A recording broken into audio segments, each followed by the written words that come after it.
And let's get ready to rumble. Woo! I've always wanted to say that, always. This is a no-holds-barred cage fight. To the death? No, not really. But we are going to try and have some fun. We've had a great, very full 3 days. We're at the end of the 3 days. We did this very purposefully to try and design a panel that was going to be both hopefully insightful and inspiring and informative and fun. And I have to say, a big shout out to Mr. Tom Anderson, who came up with the idea, said, Lenny, let's do this, and thought, yeah, let's do this. Let's talk about these next generation methods and why each one works, why they don't. Let's challenge people. This is going to be interactive. I have questions for them, but I want you to have questions as well. So as we get started, I'll do a quick first name intro, and there we'll circle back around. So we have Niels from InSites, we have Michalis, we have Mark, we have Tom, and we have Steve.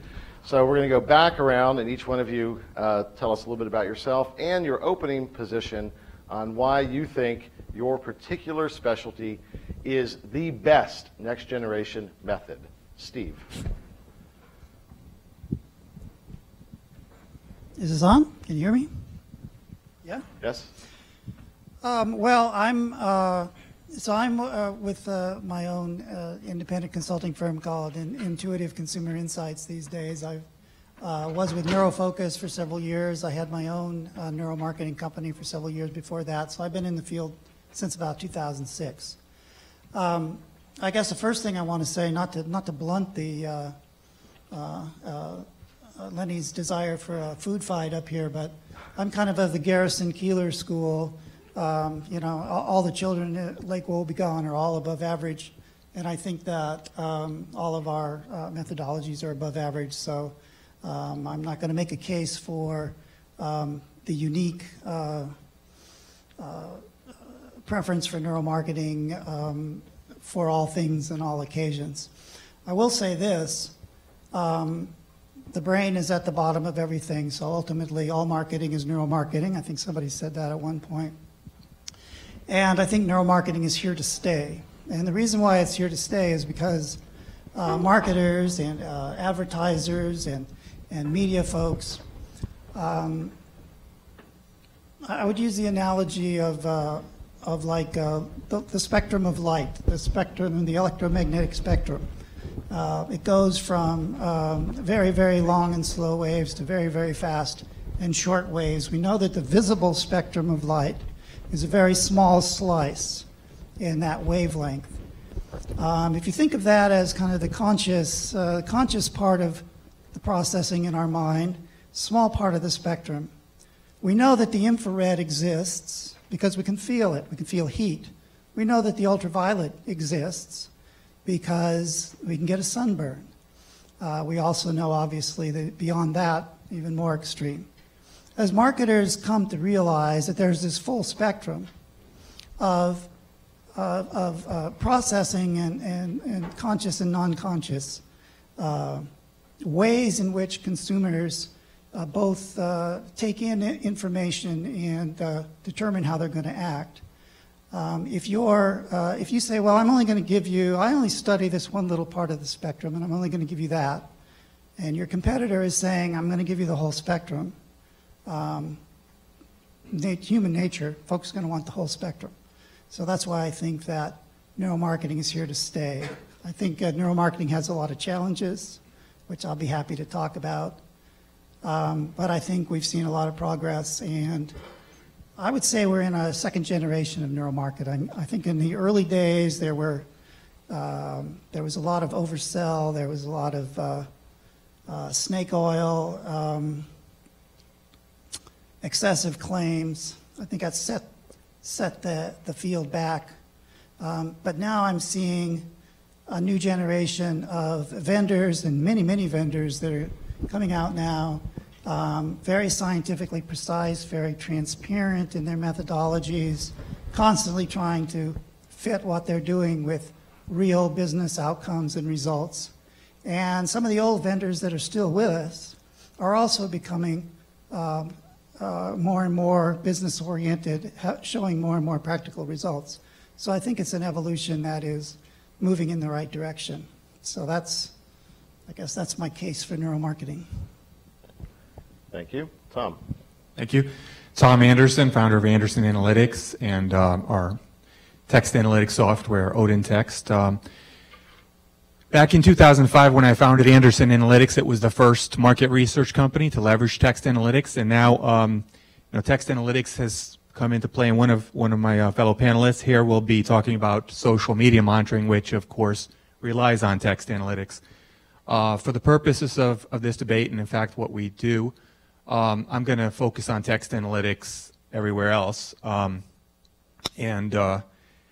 So first, in terms of why text analytics is the most important next-gen methodology, they say that 80% of all data has been generated in just the past 2 years. If you look at all the data from the beginning of time that we have. And this is a trend that is expected to continue as more and more data gets added, over 7 million web pages every day. The majority of this data is not in structured numeric format. It's in unstructured text format, 80% in fact. So when we're talking about text analytics, what we're really talking about is data mining. It's synonymous with text mining, which is synonymous with text analytics. They're all synonyms. So what we're talking about is math. So if you're asking whether or not text analytics is important, is like asking whether or not math is important for market research.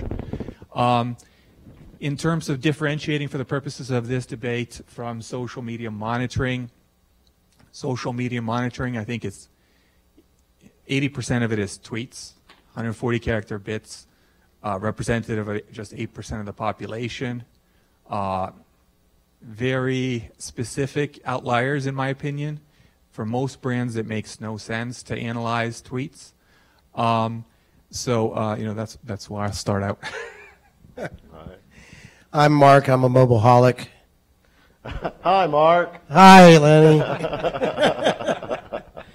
I run the MMRA, the Mobile Marketing Research Association, and Thread's qualitative global consultancy. So I really only have a couple of questions. First of all, does anyone here have a mobile device with you right now?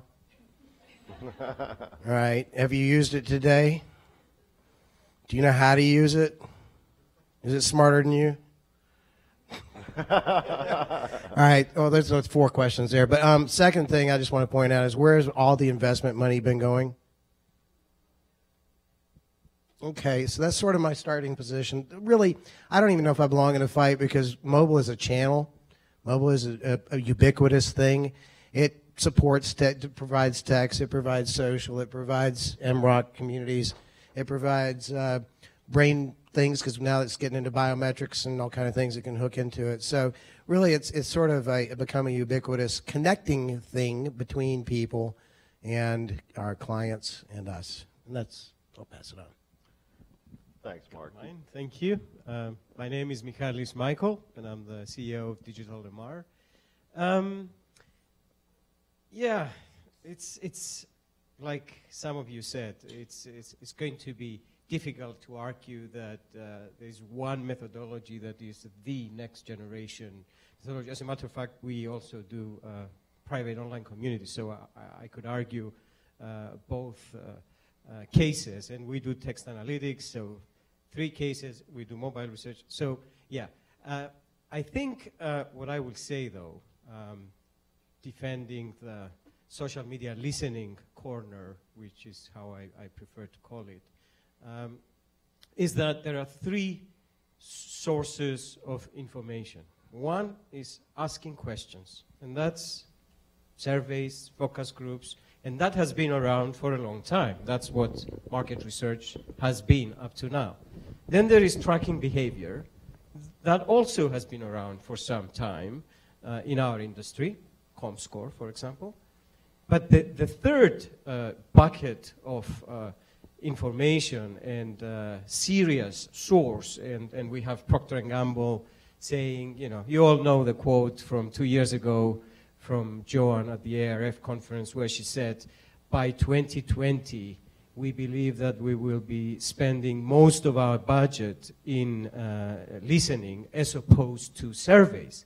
That she said that very clearly. Now, if this is happening today, I don't know. Maybe some of you do have this information, but I think this conference, this whole conference, is giving me a lot of comfort, and that social media listening is starting to become a mainstream platform for researchers in our industry. So I'll leave it at that, and maybe just repeat that there's only 3 sources of information: behavior, asking questions, listening. Listening is definitely the new kid on the block, and so the next generation, the supreme next generation platform. And over to you, Niels.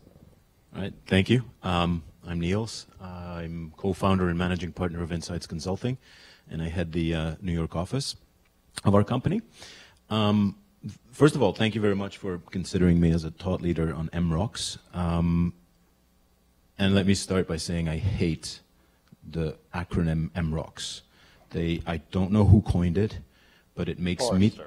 Well, blame them. Yeah, okay, Forrester, good job. They probably never ran one. But what it makes me think of is orcs from The Lord of the Rings. And you know those characters hate everybody, including themselves. So I really don't like that term. So for me, it's about, we call it the Consumer Consulting Board, and there's a lot of truth in that name because it's about deep engagement with human beings. And that brings me to a couple of differentiations. As has been said, every method has its place, I think. When I compare it, though, I think I do have an advantage, and I agree with Mark. Communities are probably the only standalone method that can function as a whole. We use mobile all the time, but for a specific purpose, for sending out people on a location, for doing things that you can't do behind a desktop computer. If we have large communities, we perfectly could do text analytics. We often run social media monitoring on the side. We run surveys on the side, and pull those findings back in. We do a lot of implicit measurement. I have never plugged people up to a device, so I can't really talk about neuromarketing.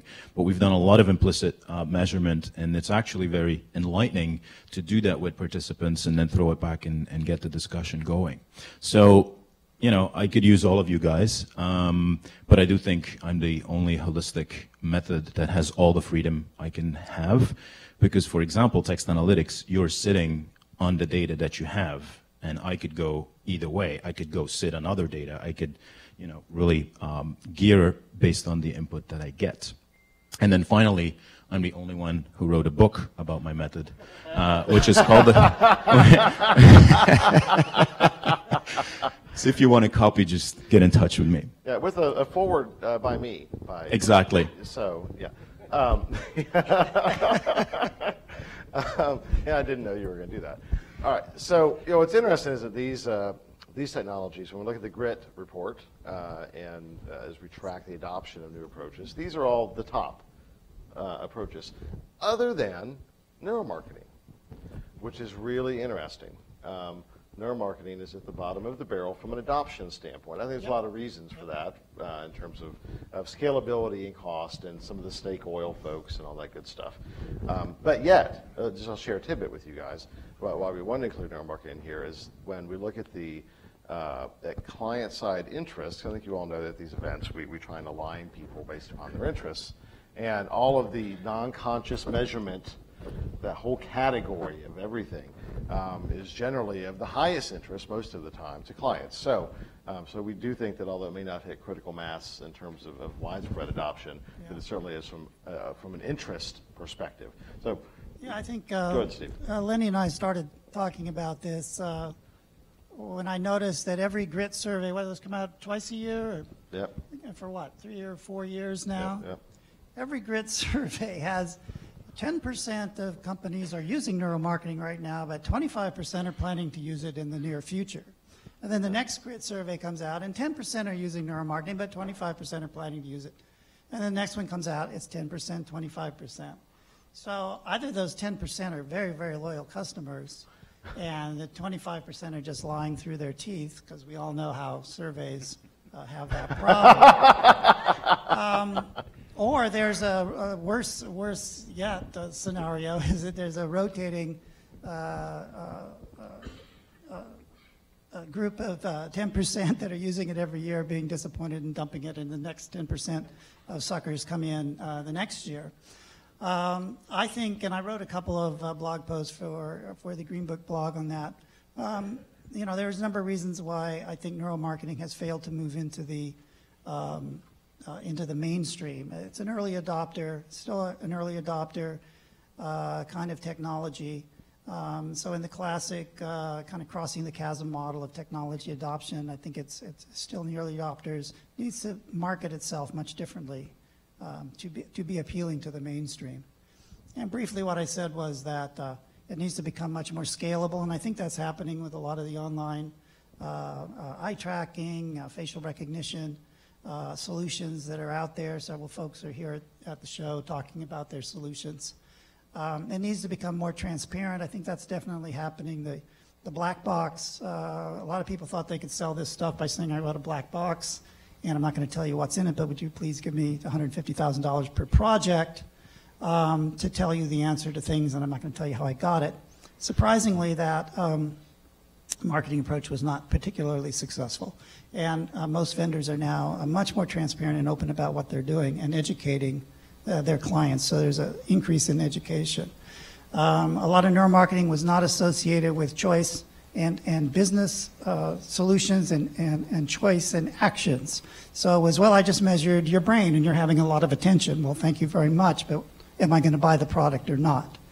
And that's also getting much better. And finally, kind of going with the theme of this show is a language gap between neuromarketing and InSites. So when I sit with InSites teams, they're not using the language of the brain and non-conscious and conscious processes and triggers and activations. They're often still talking in the traditional kind of language. So there's a language barrier that needs to be crossed. I think those things are all moving in the right direction, but they're not quite there yet. I also, in the show here, kind of made the opposite case, that I also believe a problem is marketers are not going to get the full advantage of what we call neuromarketing, and I hate the name of that as much as you hate NROCs, until they start asking the right questions. And if you try to use neuromarketing measures to answer the same old questions, you're not really taking advantage of the capabilities. So it's sort of like in the early days of internet advertising, when people just tried to take their TV ads and stick them on the internet, didn't understand the difference between the media.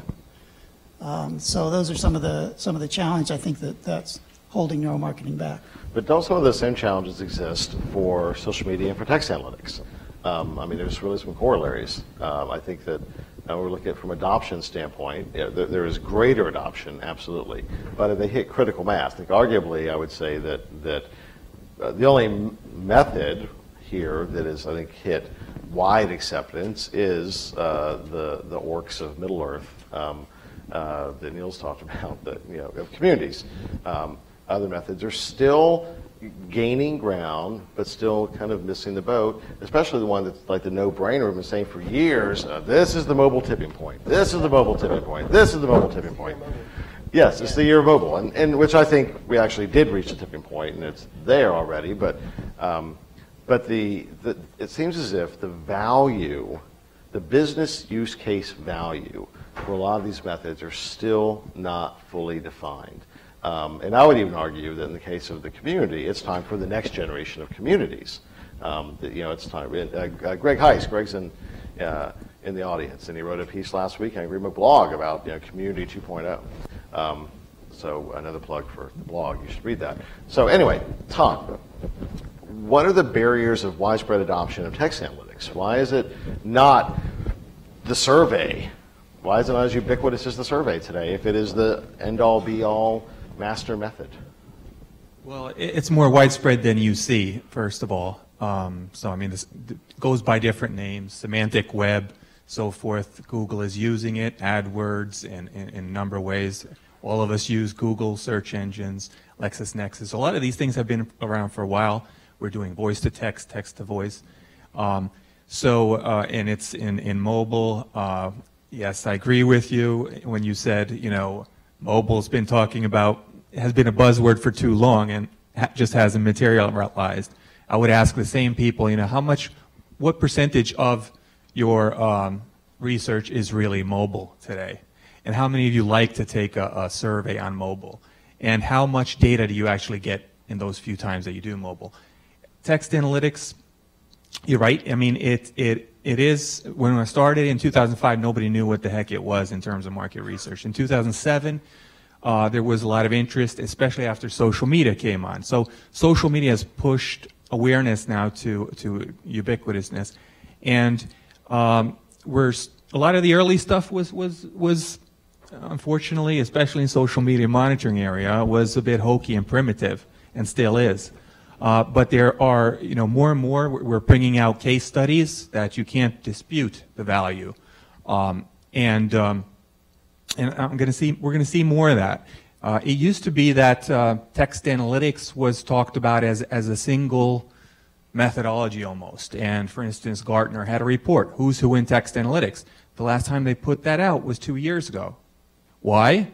Text analytics is more important now than it was 2 years ago. It's because what I thought would happen happened. Some of these early companies were claiming to say, hey, we do it all. We're enterprise text analytics. You know, throw us all your unstructured data and we'll make sense out of it. Nonsense. You can't do that. Would you throw all your numeric data into one machine and expect anything intelligent to come out? Well, yeah, that's big data. What? It doesn't work that way? No, exactly. So you don't have your accounting data. Anyway, so what we're seeing is very specific use cases. The trying to search for a terrorist or fraud takes specific expertise and algorithms and training data that completely different than what we're doing here in marketing research. So what we've seen is a migration to very specific use cases, but all of it is text analytics, but it's being applied by very different ways by experts, and you need to have an expert that's concentrated in applying it in your area. But Tom or Michalis, sorry, isn't the problem of text analytics and social media monitoring that, you know, taking the movie analogy a step further, it's like life's like a box of chocolates. You never know what you're going to get. Isn't that one of the issues? Like, you're sitting on these thousands of posts and text pieces, and yes, we're going to run some analysis, but you don't really know what you're looking for. Isn't that an issue? I'm just reflecting on some of I have some experience in the area too, but. Well, that's the beauty of it. That of course, but isn't it also a difficulty for adoption, because it's like going to a restaurant. You only know once you've been there how good it is. So I'm not saying it's not a good thing, but isn't it the difficulty and the threshold to overcome for adoption? Let me clarify something. I'm not sitting here saying that we should only listen. I totally buy that we should listen and we should ask questions and then listen a little more and probe a little more and go back and forth and also track some behavior. Now, text analytics, we do text analytics too. I mean, maybe the social media monitoring tools that have been developed for PR managers don't know how to do that. That's why they have sentiment accuracy below 60%. But somebody like us, focused on market research, our sentiment accuracy is much higher than that. It's 85 to 90%, depending on who is validating this. So I quite like the idea of unsolicited comments, but big data, terabytes of data, throw some algorithms at them, not knowing what will come back, and then surprise, something unexpected. Whereas I guess the little criticism on the asking questions side is that you predefine what information you're going to get. And if you don't ask a question, then you don't get the answer. Well, I think sentiment accuracy is a that pet peeve of mine. Sorry, the script said we had to fight. Sorry. I don't think you can make any claims about sentiment accuracy, and I have frankly, I've seen that stop being used anywhere else than in academia, and that's because academics, are data poor.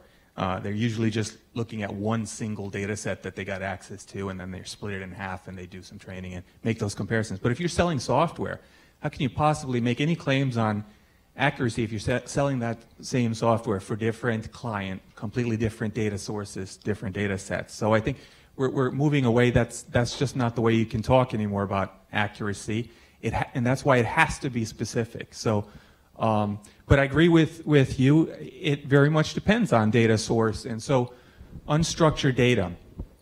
Yeah, you can go for a mining expedition. There's some value to that, and that's what's done with Twitter data and so forth.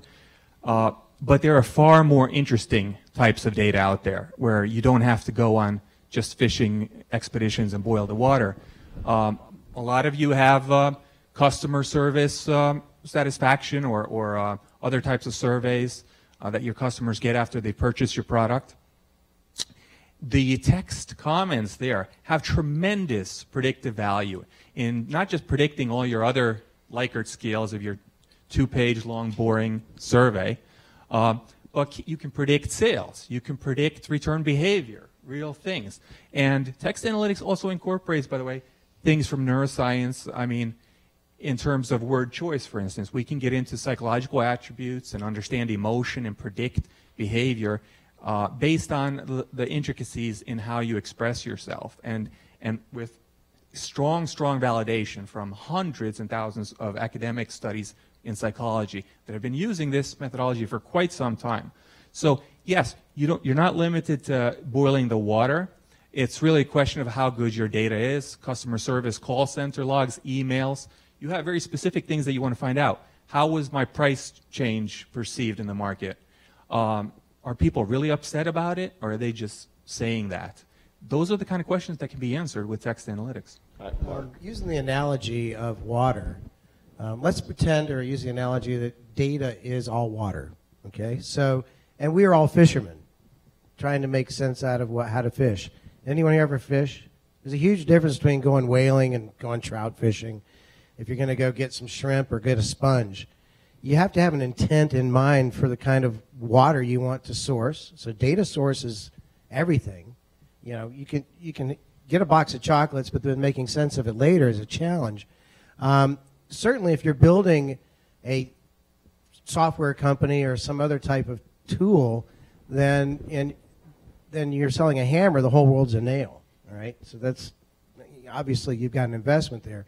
But when you look at data itself as being water, and you have an intent to go out and get there, mobile sort of helps you classify this stuff in advance. The other challenge I've got is, to me, big data is a large video file, and I haven't figured out a way to automate any kind of analytics around that, especially photographs as well. Picture's worth 1,000 words. Give me some words on that sometime. I'd love to figure out a way to do that, because that's what mobile is delivering, is pictures, videos, voice, all types of data. As a matter of fact, there's 24 to 25 sensors in mobile devices right now.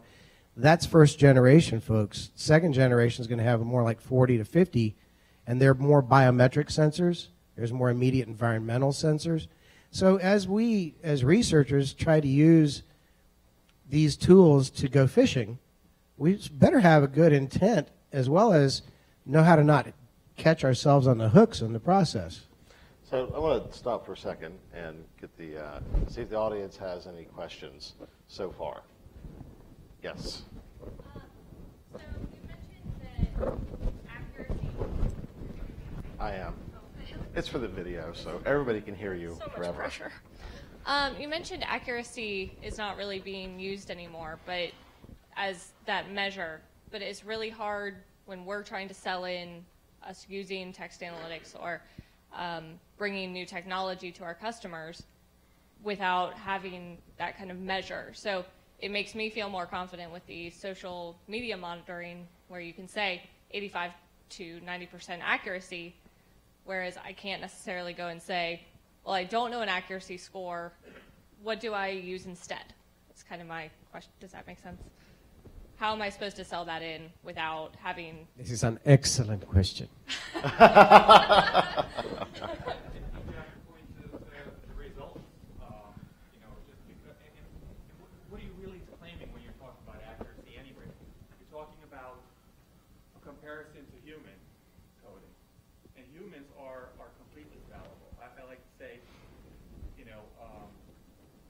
well, if you've ever done a coding frame, you know that the proper way to do something by hand is develop a code frame, right? You start reading through the comments, 300 or so comments, and then you develop a code frame. Most code frames are like 20 likes and 20 dislikes, and then you start applying them. And you get back to comment number 500, and you realize your code frame is off. Are you gonna change those codes? Probably not. You're going to continue with this inferior code frame. Text analytics has the ability to look at everything, consider everything, if done properly with the right software. And so it's a complete You mean with sentence. OdinText? Huh? With OdinText, right? Well, yes, our tool does that. But I'm sure there's others that do that, hopefully. So those are the kind of things you have to do. But I mean, even with sarcasm is another thing that you hear mentioned, and you have to explain to your customers why the software should be useful. And it shouldn't be any comparison to human coding because that's inferior to begin with. So sarcasm, can a human coder detect sarcasm? No. I mean, I can't detect my own sarcasm in my own tweets a week from now, Could be. Now I get it. Now I understand why we go back and forth often. So you don't even know you're being a jerk. Hint, it's Gosh, like 90% sarcasm. We're friends, by the way. Michalis, talk in defense of sentiment. I'd like to take this debate a notch up and make it a real debate, to follow your example, okay? So we're talking here about next generation methodology, all right? So mobile is previous generation. It's already there. Everybody's doing it. It's fine. It's great. Mobile research is fantastic, but it's not next generation. MROX is current generation, 5 billion. 5 billion out of the 50, according to my information. Very appealing to Gen Y. Sure, Next but it's generation. current generation. What's next generation? It's obvious. It's social media listening. Text analytics is part of social media. So I'll put my arm around Tom, and we will argue the case together. And but I disagree on one thing.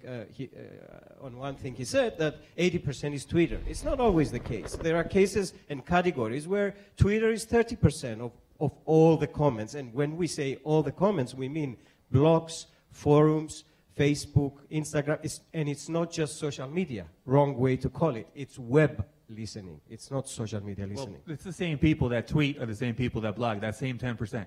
No, it's not. But here's another problem. Here's another problem with social media listening.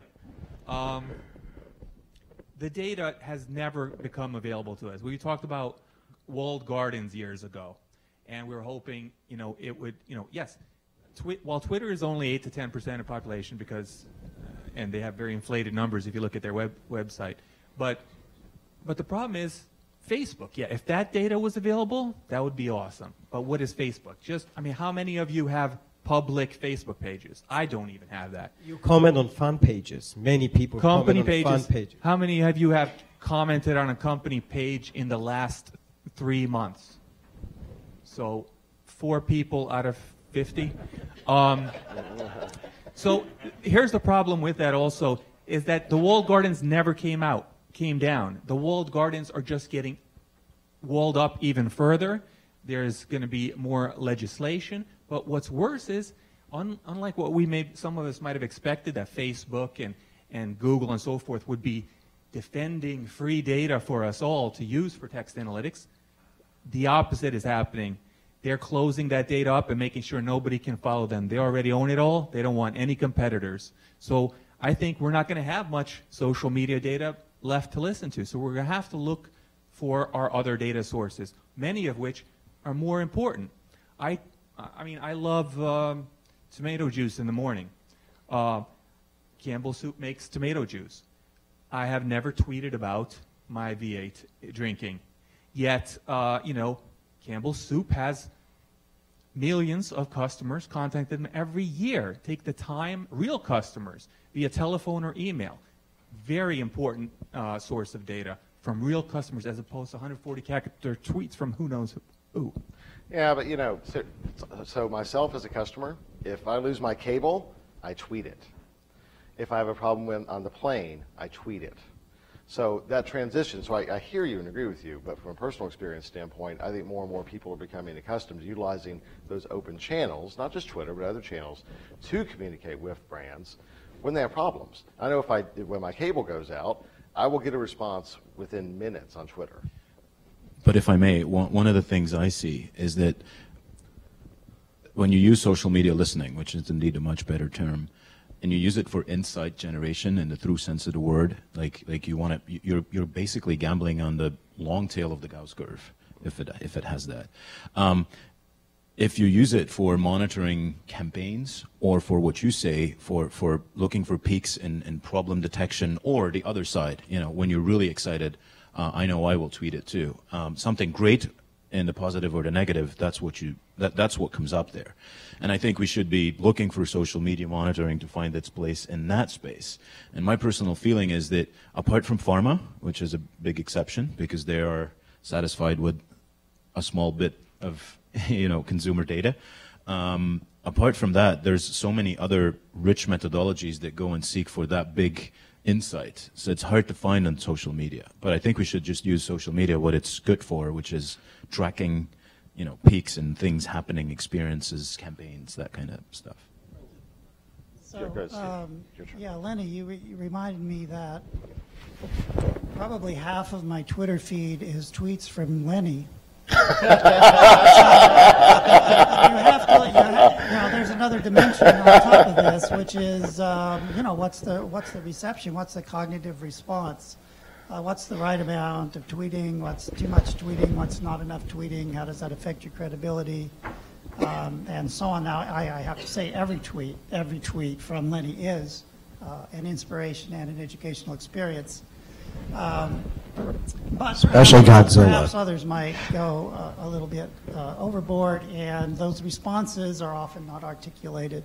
I wanted to sort of reinforce something that Tom said that I thought was really important. Is this idea of specialization. As these technologies evolve over time, and I think this goes for all these technologies, they tend to move into more specialized niches where they're developed for a specific purpose. And one of the ways in which you can tell that a technology has arrived is it's no longer in the title.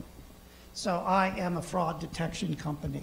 I am a terrorist identification security company. I'm not a text mining company anymore. I think if you look at neuromarketing, the techniques and the insights from brain science that are relevant to neuromarketing, to brand management, product innovation, packaging, advertising, media, entertainment, in-store marketing, online marketing, they're all different. They're all areas of specialization. So we're starting to see companies that are focusing in those substantive areas that are using these various technologies under the hood. And one other point is that there are some very generalizable technologies and scientific advances that I think underlie all these areas. So academic work in pattern recognition, in machine learning, in neural networks, genetic algorithms, all of these areas are developing a new kind of infrastructure that is going to continue to animate and improve all of these fields. So I think we're all on similar trajectories. And one last point is that each of these areas can learn, we can all learn from technologies that are a little further along the adoption curve than we are. Text analytics is a lot further along than neuromarketing is. And so there's a lot to be learned. Yes. There's a lot to be learned about both the successes and the obstacles that those fields have run into, and we can learn from the folks that are out ahead of us, have been in the game longer. From the gray-haired corner over here. There's two corners. Yeah, I see. We got him cornered, or circled at least. When you think about research and providing intelligence to our clients, we're doing it for a reason. We're doing it to help them sell more stuff ultimately, or make something better, or change something that they need to change, right? An improvement. Does everyone agree? I mean, it's, generally you don't want to help them decrease sales. So one of the key things is getting that information to them on a timely basis at the place where it makes a difference. And that's something I think that mobile does uniquely compared to anything else, is that we can send out any number of information directly to the front line to make a change. We can monitor exactly what conditions are happening in any given environment, both from a sentiment perspective as well as a behavioral perspective as well as a passive perspective. And you can see that stuff happen in real time, and we can actually make that available to our clients to alert them of problems that maybe arise in the field or opportunities. And that's happening real time every day right now. Now, when you say that we're old-fashioned or maybe we're already adapted, I think that's maybe among researchers, that there's not a high adoption rate among researchers because we are still selling hammers and nails. Welcome to my tent, or my religion, whatever. But the clients themselves are actually leapfrogging over us. And I think that's something we need to pay attention to as researchers, that they're going direct to mobile. And in many cases, they're blending the line between marketing and research altogether by going in their own apps. I would say just because a source or media channel is important for marketing, and I don't argue that mobile isn't. I don't argue that social media isn't extremely important for marketing. Reaching influencers on Twitter, people who blog, and getting them to blog about your product. And so maybe specifically how to generate more SEO or get influencers to do something for you might be a good thing. And getting your videos or whatever out via mobile. But that's not the same as getting useful, extremely useful information for InSites. That's where I'm not seeing, and I haven't seen case studies. I attend, over 20 conferences per year. Not yet found one good social media presentation that I was impressed by. Use case. I don't know. Have you been to mine? No. I was going to say the same thing. If I can make a coalition here, for me, what you said, Mark, is correct. I would even go one step further. It's up to us researchers to come up with a solution that fits the purpose. And we just completed a community for Quinny, stroller brand, global community, and it was all about how do urban parents interact with the city. How do they, what's their mobility? And all of a sudden, these young couples get a child, and their city changes, or at least their interaction with the city changes. So 90% of what we wanted to know couldn't be answered after behind a desktop computer. So we send out people throughout the city. The thing they had to do is they take tons of pictures and videos, upload it, tag it, short notes, and then when they came home, the task was to complete and enrich what they just did. We did some meta-analysis on this, and actually the people that used our mobile app more than the heavy users compared to the low users actually contributed double the amount of text, double the amount of visuals. Their engagement and satisfaction was uplifted. So for me, mobile's is a very good ally for communities. The same with text analytics and social media monitoring, putting them on the same pile here. We completed a study for Danone, and it was called My First Meal. And Danone had a product which was confidential, or a product concept that should be a replacement or close to breastfeeding. So what we did is we scraped part of the web. We purposefully sampled our websites, and let's say about 80% of our information needs were covered by the social media listening, if you want. But there was this critical other 20% that what we did is we invited people from the social media into a community. We dug deeper, and especially that concept that they had, which obviously we couldn't throw out in the public. That's what we studied in the community. So again, that for me is an ally too, with a specific purpose.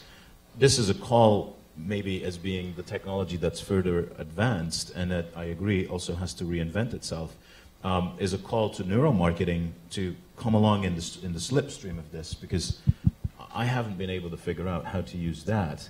And it's definitely an important methodology because, I don't know if you're aware, but the ARF has a whole set of primary academic solid research out on the topic. So it's definitely important.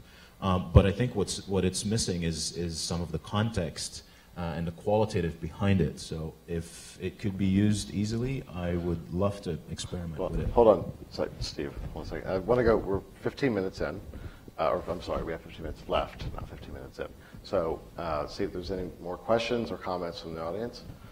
All right. We got 2.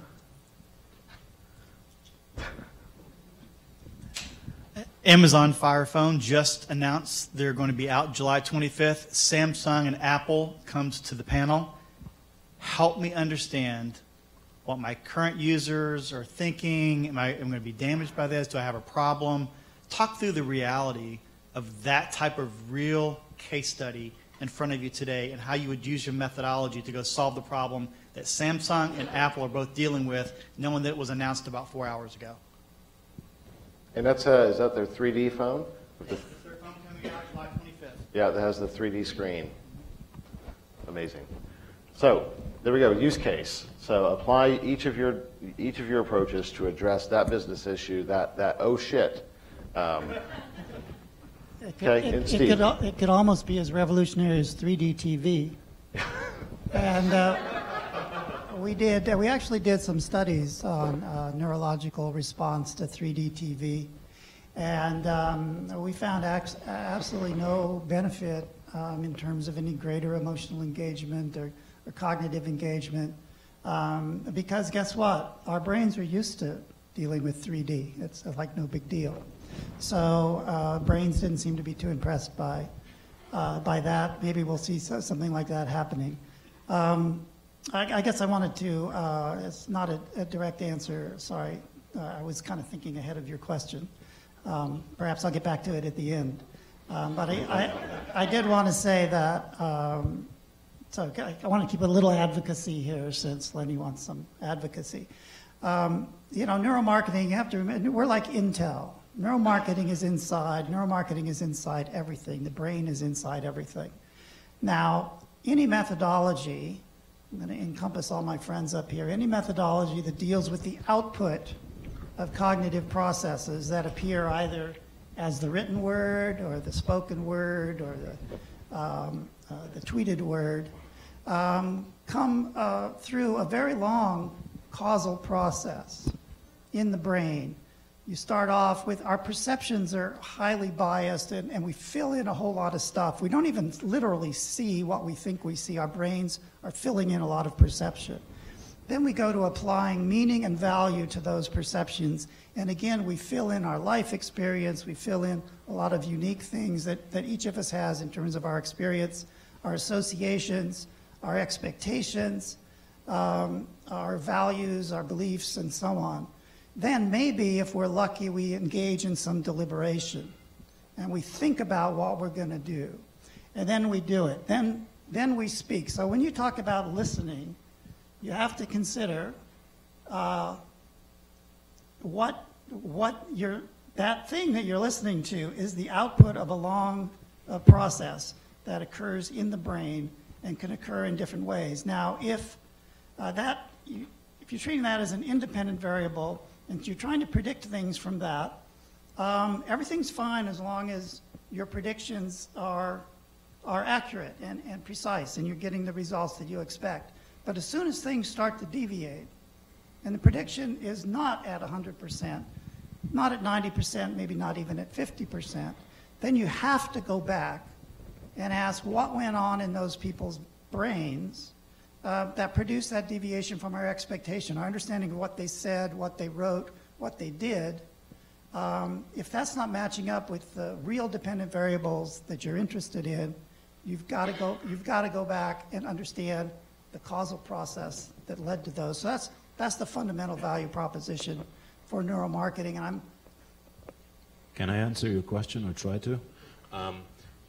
I don't know how I'm going to react to it.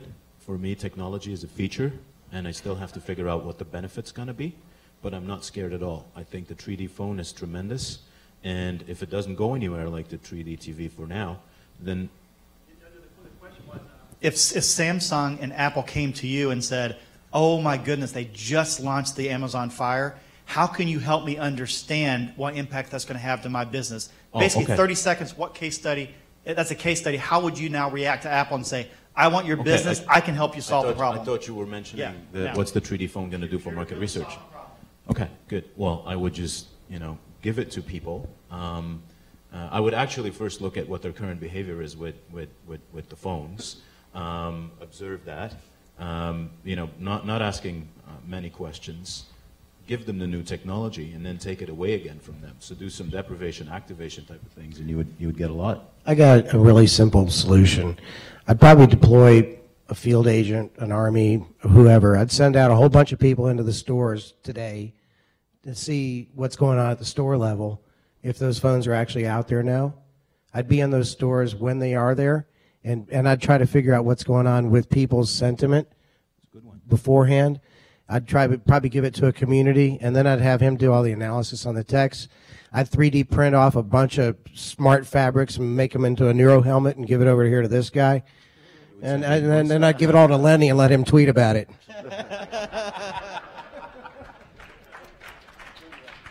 I think that's the Michalis, why don't you go next and then I'll go. I think he covered me. Okay, good. So it's very nice. Thank you for asking a specific question, because we can all go on and on theoretically forever, and usually there's never training data available to make these predictions, and you need answers fast. But so you always want to put the question first and then think about what data is available. And so with text analytics, you're not limited just to numeric data. all right. Start the violins. So what data might be best here? We have lots of options technically. I mean, large-scale discussion boards. I don't know if that ties into social media monitoring, but there's fanboys for every brand. And there's these large discussion boards. You could screen scrape those. These are not tweets, which most social media monitoring is going on. These are people that have registration. They've made several posts over several years. And we can look at, compare that to sales going back. Well, what about that last launch? What were they talking about then? What words did they use? We can build a model to predict based on how these early innovators are reacting to the news about this brand. That's one. Other sources of data, possibly. We can look at the media, Wall Street Journal, New York Times, or whatever specific publication. We can look at that, analyze that using text analytics to also predict and triangulate that way. If we have time and money to do both, we can use that. We can also use survey data with open ends. Rather than just asking questions like purchase intent on a 5 or 10 point scale, which is relatively unreliable in isolation, if we also ask an open end and we look at not just what they're saying in each of these cases about specific attributes, so that's obviously valuable as well, but we also look at emotional content. What words are they using to describe that? Is it an indication of excitement, anger, fear, all of that, and very much tied to other variables. Once you turn text to numbers with text analytics, then you're really doing data mining with combination, ideally, of structured and unstructured data, and you can do a lot of predictive analytics. Right. Greg, do you have a question? I want to answer. Steve, I want to. We got to keep it short, though. Very short. What I would do is I would do sensory experience testing in order to determine kind of the physiological reaction that people had. With 3D TV, for example, people actually got nauseous. They had muscle strain in their necks. You can test all of that. So I would tell Apple or Samsung that let's look at the sensory experience. If there's issues there, that's going to be fundamental to the adoption, the likelihood of widespread adoption. So I do that kind of testing. Okay. Greg. So if we want to loop this back to client needs, if a client asked you, your methodology for the future, is it a vitamin or is it a painkiller? In one sentence, how would you answer that? One sentence in 30 seconds. It's definitely both. Listening, because you're managing risk, reputation risk, and you find nuggets that you can use for growth. Okay. Niels? It's a vitamin. it's a vitamin because it's going to generate extraordinary insights based on everyday life experiences. Okay, Mark.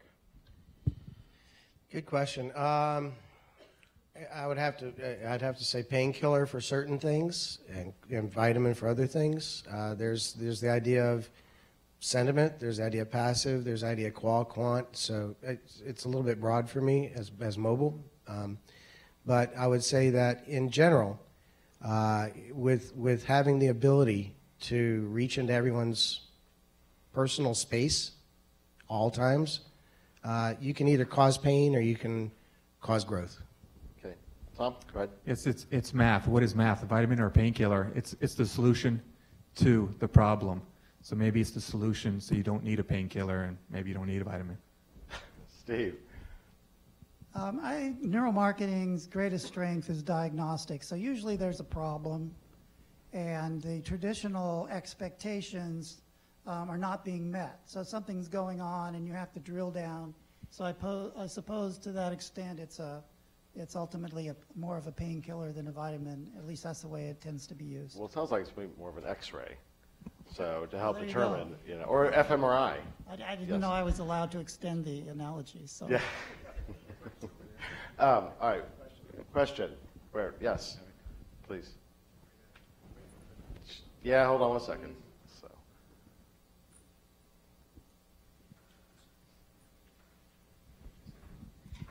So I don't know if we have time for my question actually, but it's 20 years from now, and this panel is up here. What's the new next gen thing, stuff that's up there? Like a Watson computers up there? What's up there? That's a good question. That's how I was going to wrap up too. So there we go. So you've built your businesses on each of these methods, but disruption occurs. What are you watching? What keeps you up at night?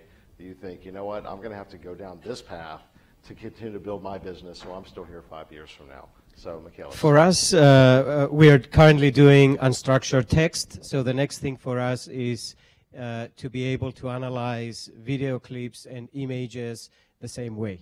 Yeah. All right, Mark? Point of singularity and Internet of Things. Yeah.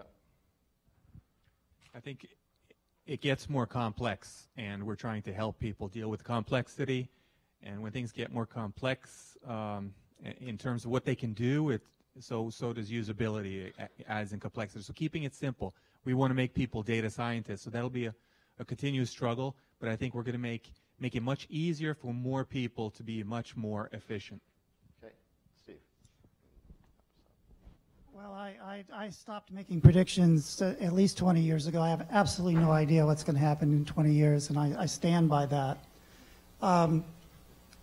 But I suspect that there will be an increase in the ways in which we are being tracked and across all modalities. Not just when we type today, we type into the internet, and that information is everywhere. I think what we say, what we do, are all going to be subject to various kinds of sensors and tracking. That's going to create. I think it also goes to the Internet of Things. Data mountains of exponentially larger magnitude than anything we see today. Yeah. And computing power to be able to process. Yeah. Two things in 5 years from now. Definitely what Michalis said. I think he said that very well. We're looking at numbers and text. We are so underusing the power of visuals and video. So I think we're in the same line of thinking there. And 20 years from now is really hard. Not sure if I'll be sitting here. Unless Lenny invites me. It's open. It's done. 20 years from now. Okay, good. I'll take your word on it. I think it's going to be more sensorial. If you think about what IBM is trying to do with computers transmitting other things than voice and vision, but also smell and the whole augmented reality evolution. I think that's going to be for 20 years from now. I don't know, maybe 30, maybe 15. Who knows? But in the next wave, mid-long, I definitely bet my money on visuals and video. Right. Good. Sorry? We're going to have to talk about that later, Nicole, because we have another panel, and then it's the end of the day in the conference. So But assuming Terminator's not coming back? that's assuming the Terminator isn't coming back. Yes, yes. All right. Thanks, everybody. Thank very you. much. Appreciate it.